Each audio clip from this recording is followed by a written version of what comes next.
Hello, I am Sangeeta. आज हम squats करने वाले हैं।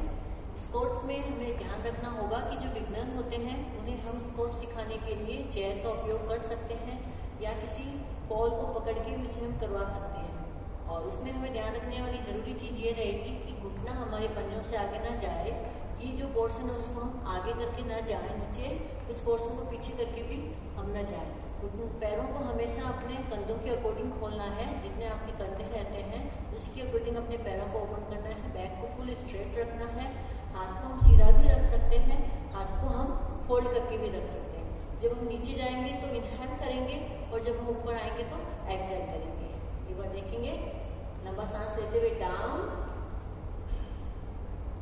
लंबा सांस लेते हुए अप, अगेन लंबा सांस लेते हुए डाउन, अगेन लंबा सांस लेते हुए अप, अगेन लंबा सांस लेते हुए डाउन, अगेन लंबा सांस लेते हुए अप।